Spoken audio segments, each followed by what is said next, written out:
Alright, so I went and got my hair cut today, and I'm just going to show you a neat little trick that you can do with envelope budgeting. Of course, I'm using the nail salon and barber envelope, and sometimes what happens is because I finished work a little bit early today, I didn't have time to come home and grab an envelope, so I did use my credit card. But what's a neat little trick is that you can actually take money out of the envelope and you can actually put it into a bigger envelope, and I'll show you what you do with that cash. It's really straightforward and it makes everything real simple. So after you're done using the credit card, you take the cash out of the envelope that you're using and you put that into a bigger envelope, which I will show you, and that way at the end of the week when you do go to the bank, you can actually deposit that money back into the bank account, and that way you can pay off your credit card as well. So I'll show you what I mean.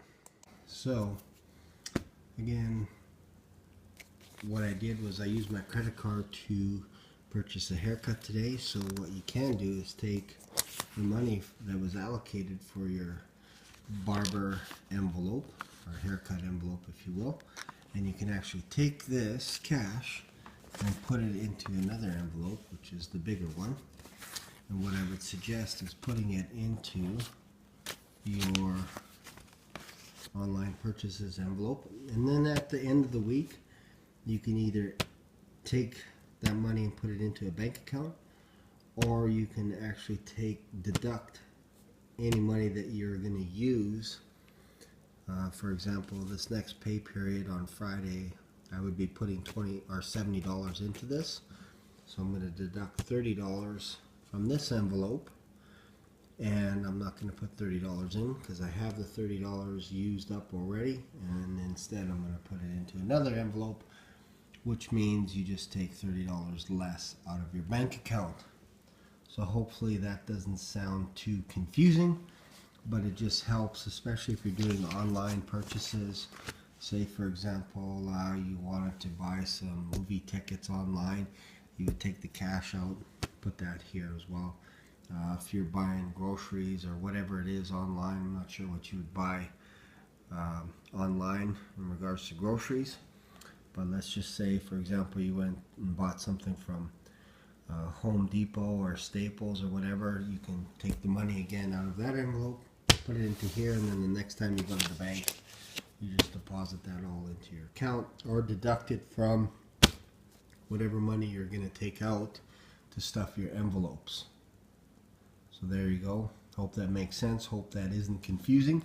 And what I also like to do is I like to keep my receipts as well, just so I can keep track of what I actually spend when it comes to haircuts, which by coincidence my haircut was $30 including a tip, and that's what I have allocated for that. So there you have it. Just a quick little note on credit cards. I'm not advocated that you go out and buy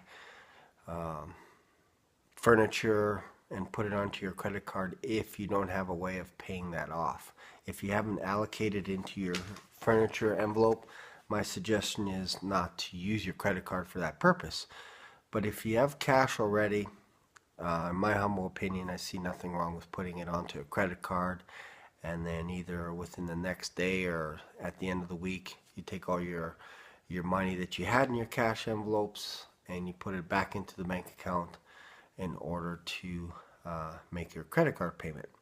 Or like I said earlier, you can also deduct that off of the cash that you're going to take out to stuff your envelopes, so it all evens out in the end. And I know Dave Ramsey is not does not like people using credit cards, period, but I honestly believe in this day and age that credit cards are very handy, especially when it comes to traveling.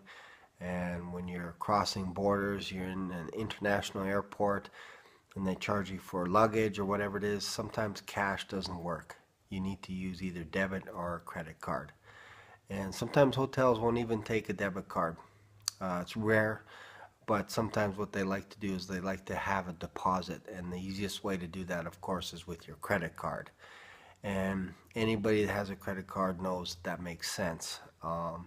There's also rental places.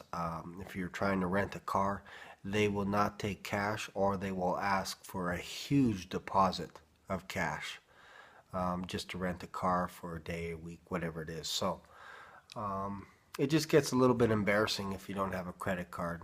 And I understand if you don't have a credit card and you're using cash, I get it. If you are looking to get a credit card, no matter what your credit is, I would encourage you to look at Capital One. They have a great program in place.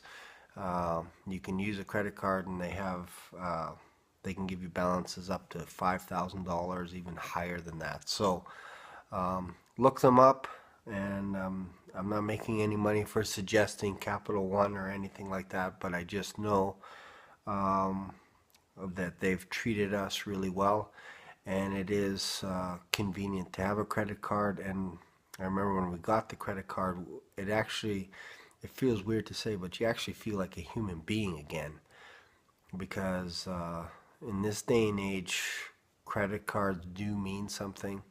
And I'm not going to get into detail on those specifics in regards to credit cards, because I'm not an expert on it. But I just know from my experience that there's hassles when you're trying to use cash instead of a credit card. And if you've experienced that, then you know what I mean. And feel free to comment if there's a workaround when you don't have to use your credit cards. I'd be happy to hear it. But yeah, those are just my thoughts. So I hope you enjoyed this video, and feel free to comment, and don't forget to subscribe. Thanks for watching.